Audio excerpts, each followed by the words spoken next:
우리가 함께 약속의 땅을 떠난 에서와 자손들이란 주제로 함께 나누기 원합니다. 이 36장의 말씀은 우리가 방금 읽은 대로 그 이삭의 쌍둥이 아들 중 장남인 그 에서의 족보에 대해서 다루고 있습니다. 그런데 에서의 족보다라고 말하지 않고 에돔의 족보다라고 말을 합니다. 성경은 그의 이름을 에서를 주로 사용하기보다는 에돔이란 말을 함께 사용하는 것을 보게 돼요. 에돔은 에서의 별명이죠. 에돔이란 말은 붉은 것이라는 히브리어 아돔에서 나왔습니다. 창세기 25장의 30절을 보면 야곱에게 이르되 내가 피곤하니 붉은 것을 내게 먹게 하라 한지라. 그러므로 에서의 별명은 에돔이더라 라고 말씀합니다. 바로 어려서부터 에서는 에돔이라는 별명을 가지고 이렇게 생활했던 것이죠. 장자의 명분을 붉은 팥죽에 팔았던 것이 에서에게는 어떻게 보면 치명적인 흠이 되었습니다. 그의 이름을 대신하는 호칭이 되었고 훗날 그와 그의 후손들이 세운 민족도 에서가 아니라 에돔이 되었습니다. 오늘 본문은 이런 에서의 후손들이 이름을 나열합니다. 창세기 36장 한 장 전체를 다루며 소개를 해요. 그런데 오늘 36장의 말씀을 보면 왜 굳이 이러한 이름들을 나열할까?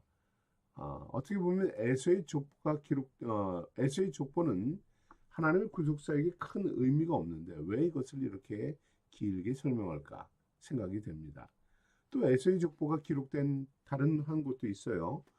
역대상 1장을 보면 아담 이후의 족보를 다루는데 후반부에 길게 또 에서의 족보를 소개합니다. 성경은 왜 에서의 족보를 말할까요? 구속사의 핵심적인 인물이 아닙니다. 그리고 이스라엘 민족도 아니에요. 그런데 왜 이들을 소개할까요? 많은 이들은 하나님의 구속사역을 오해하는 경우가 있습니다. 하나님은 특별한 섭리로 이스라엘을 선택하셨어요. 그리고 그곳에 당신의 나라를 세우십니다. 이를 위해 아브라함을 선택하시고 그를 통해 구세주 예수 그리스도께서 오시게 하셨어요. 이런 구속사역을 완성을 위해서 아브라함과 언약을 맺으시고 그의 후손들을 번창하고 축복하게 하시고 믿음의 샘플을 만들어 가셨습니다. 아브라함의 언약을 이루기 위해 이삭과 야곱에게 반복해서 언약을 말씀하시고 성취하십니다. 그리고 야곱을 통해서 이스라엘이라는 민족을 세우시고요. 하나님이 다스리시는 나라, 하나님의 나라를 세워가십니다. 그런데 아브라함을 특별히 선택하고 축복을 주셨다고 해서 이들만 선민이고 이들만 구원받는다라는 것은 잘못된 생각이라는 것이죠. 하나님은 이스라엘을 제외한 다른 민족, 인종들을 구원하지 않고 버리셨는가? 절대로 그렇지 않습니다. 비록 성경은 이스라엘 민족을 중심으로 기록되어 있어요. 왜 그렇습니까? 하나님의 구속사역을 상세히 설명하고 구원받은 민족, 성도의 샘플을 소개하기 위함입니다. 그렇다고 이스라엘만 구원받고 이방은 멸시받고 멸망당한다? 그런 말은 전혀 아니라는 것이에요. 하나님께서 아브라함의 구속을 통해 세상의 구세주이신 예수 그리스도께서 오시게 하셨습니다. 온 세상을 구원하게 하시는 구속사역을 완성하셨습니다. 그리고 이방 민족들도 이 예수 그리스도를 믿음으로 구원받게 하시는 은총을 베푸셨다라는 것입니다. 이것이 인류를 구원하시는 하나님의 방법이며 하나님의 섭리요 뜻인 것입니다. 이런 하나님의 섭리를 증거하고 깨닫게 하기 위해서 오늘 이스라엘 외의 민족인 이 에서의 민족, 에돔 족속에 대해서 증거하고 있는 것입니다.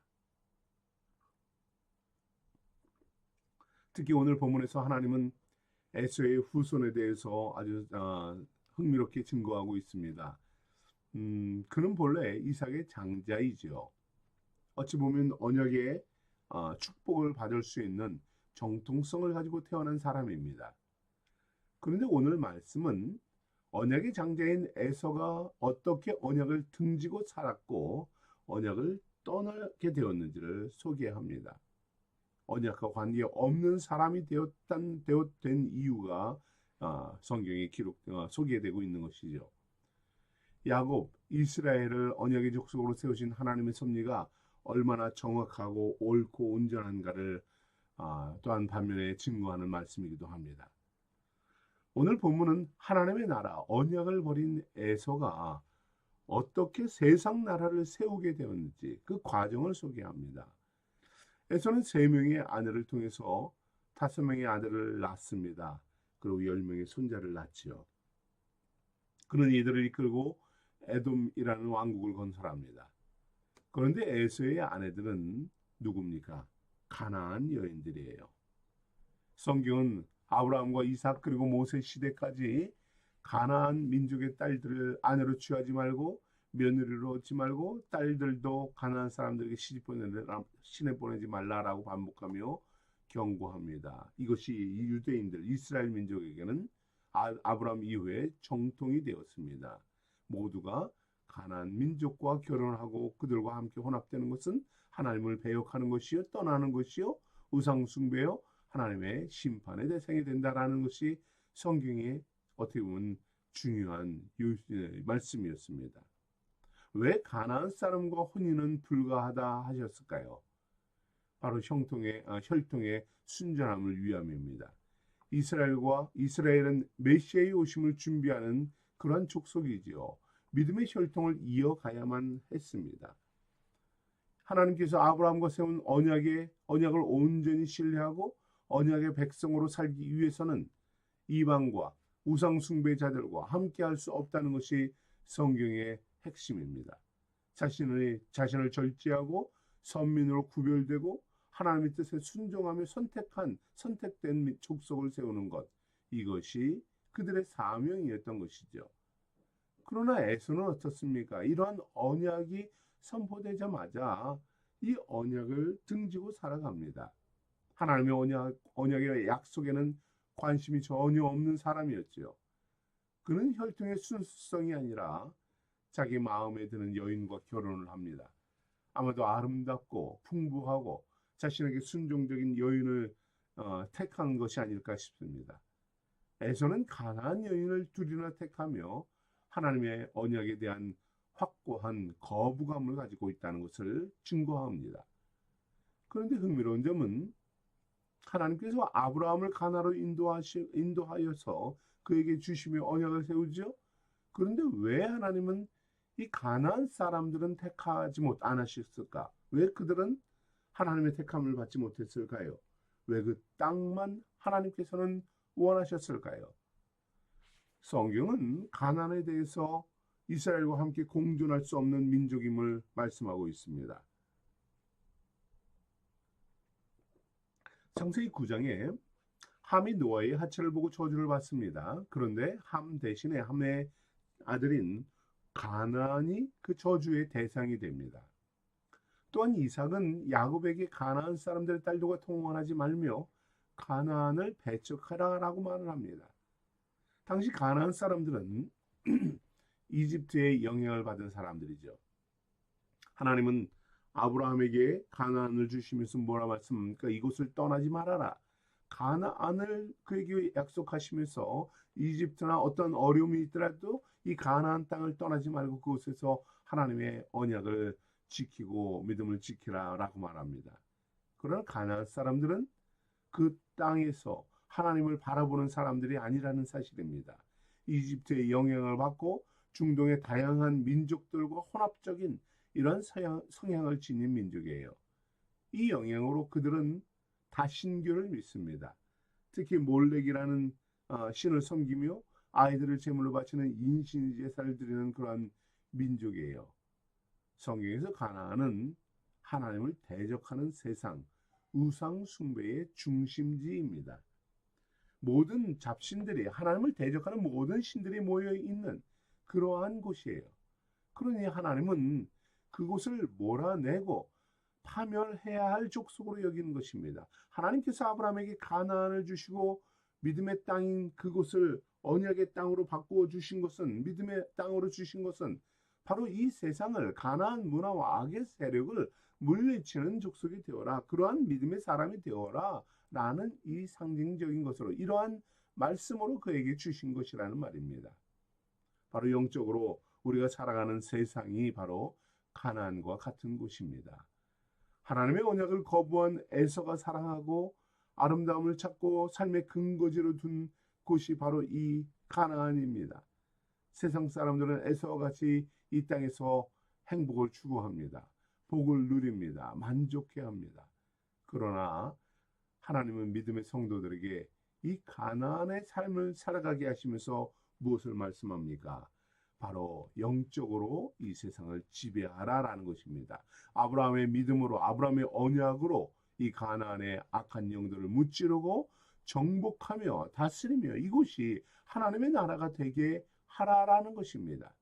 세상의 우상 문화와 향락에 빠지는 것이 아니라 에서와 같이 그곳에서 정착되고 그곳에서 그곳과 결혼하고 그곳을 위해서 살아가는 것이 아니라 가나안과 같은 세상을 정복하고 하나님 나라를 세우라라고 우리에게 사명을 주시는 것이지요. 하나님은 약속의 땅을 선택하시고 하나님의 나라를 세우라 하신 이 가나안을 야곱에게 상속하십니다. 파담 아람에 있는 그를 부르실 때에 그는 순종하여 가나안으로 돌아옵니다. 언약을 사모하며 순종하는 자에게 하나님은 그 땅에서 복을 누리게 하시지요. 그러나 그때까지 가나안에서 행복을 누리며 살아가던 삶의 기반을 닦아놓은 에서는 어떻습니까? 언약을 거부한 에서는 그 땅을 내버립니다. 그 땅에서 떠나게 되지요. 에서는 자신의 아내들과 자녀들, 자기 집의 모든 사람을 데리고 야곱을 떠나 세일산으로 갑니다. 자, 여기서 한번 보십시오. 야곱은 하나님의 언약의 말씀을 믿고 가나안으로 들어옵니다. 그러나 그가 선택한 사람은 누굽니까? 가나안 사람이 아닙니다. 하나님의 축복을, 약속을 믿는 그런 믿음의 사람을 택하여서 가나안으로 들어옵니다. 가나안을 정복하러 들어오고 가나안의 세상 문화를 이기려고 들어옵니다. 하나님의 나라를 그 땅에 세우려고 들어옵니다. 그러나 에서는 어떻습니까? 가나안 땅을 하나님이 주셨음에도 가나안 땅에 살지만 가나안 땅을 위해 그곳을 정복하는 것이 아니라 가나안의 사람들을 택하고 가나안의 문화를 택하고 가나안의 삶을 누리면서 그것을 세상으로 더 확산시키며 나아갑니다. 가나안 땅은 버리고 가나안 사람만을 택합니다. 하나님의 뜻과는 정반대의 삶을 살아가는 것을 보게 됩니다. 하나님의 언약을 믿는 사람은 아내를 얻는 것뿐만 아니라 집을 구하고 거처를 선택하고 약속의 땅에 머물러야 합니다. 그러나 에서는 약속의 땅을 버리고 나아갑니다. 그곳에 머물러야 한다는 이 중요함을 인식하지 못하고 깨닫지 못합니다. 사람도 자기의 원하는 대로 택하고 그리고 하나님의 언약의 땅도 자기가 원하는 대로 버립니다. 에서에게 언약의 말씀이 전혀 고려의 대상이 되지 않습니다. 짐승의 무리가 많아졌으니 서로 흩어지고 떨어져야 한다는 생각으로 자신의 길을 갑니다. 마치 아브라함을 떠난 롯과 같이 눈에 보기 좋고 풍요롭고 탐스러운 지역인 소돔과 고모라를 향해 나아가는 것과 같습니다. 자신의 야망에 이끌려서 세일산으로 옮깁니다. 경제적인 논리입니다. 삶의 편리만을 추구합니다. 가나안의 문화 그대로, 우상의 문화 그대로 그들은 나아갑니다. 세일로 옮긴 후에 에서는 여러 부족들을 힘으로 정복하고 자신만의 왕국을 건설합니다. 가나안의 왕국을 이 세일에서 건설하는 것이죠. 이렇게 가나안을 떠난 에서 그의 후손들은 이방인의 틈 속에서 깊숙이 스며들며 자연스럽게 다른 부족과 섞이고 이방 왕국인 에돔 족속을 세우게 됩니다.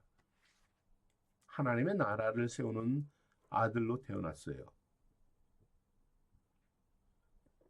그는 언약의 나라를 세워야 되는 이 장자의 족보로 장자의 특권을 얻고 태어났습니다. 그러나 하나님의 언약은 버리고 자신의 나라, 강한 힘과 군사, 우상의 나라를 세우기에 그는 과감히 나아갑니다. 세상적으로 보면 언약의 후손보다 더 빠르게 성장해요. 강하고 탁월해 보이는 민족을 세운 것 같습니다. 15절 이후에 보면 수많은 족장들이 에서를 통해서 나옵니다. 그러한 초대 왕국을, 나라를 건설합니다. 그러나 언약을 거부한 에서의 후손은 어떻습니까? 궁극적으로 파멸과 분열과 죽임과 영원한 멸망으로 끝을 맺는 것을 보게 됩니다. 다윗에 의해서 정복되어지고 말라기서에는 이렇게 소개됩니다. 하나님은 야곱을 사랑하시고 에서는 미워하였다라고 말합니다. 바로 심판의 민족의 대표가 됩니다. 사랑하는 성도 여러분, 우리도 매일같이 선택의 고민에 빠지죠. 무엇인가를 결정해야 합니다. 어디서 살아갈 것인가? 무엇을 할 것인가? 누구와 함께 할 것인가? 어떻게 이 일들을 진행할 것인가? 우리는 선택하고 바라봅니다. 예수와 같이 세상 사람들은 믿음과 신앙이 아니라 경제적인 이유와 풍요와 행복이 최선의 선택인 경우가 많습니다. 우리는 에서와 같은 불신하고를 버려야 합니다. 하나님의 말씀이, 언약의 말씀이 첫 번째 고려의 대상이 되어야 합니다. 우리는 하나님의 언약을 듣고 믿는 사람들이에요. 언약을 중심으로 선택하고 기도하는 것이지요. 하나님의 부르심을 받고 택함받은 백성으로서 하나님의 뜻에 관심을 두고 여기에 순종하는 성도가 되어야 하는 것입니다. 에서와 같이 불신앙과 세상 사람들이 살아가는 그 방식을 똑같이 진행한다면 우리가 어찌 믿음의 사람이다라고 말할 수 있겠습니까? 아직 우리는 연약해서 물론 세상의 지혜를 가지고 살아갈 수 있습니다. 그러나 우리가 사랑하는 것, 우리가 머물고 거처를 정하는 것, 사람을 만나고 일을 진행하는 그 모든 삶의 과정들이 세상의 기준이 아니라 말씀이 기준이 되는 이러한 성도가 되기를 원합니다. 말씀, 하나님의 언약이 기준이 되어서 하나님의 나라를 세우고 하나님이 기뻐하시는 방식으로 우리의 삶을 영위해 나가는 우리 생수의 성도들이 되기를 축복합니다. 우리 함께 기도하겠습니다.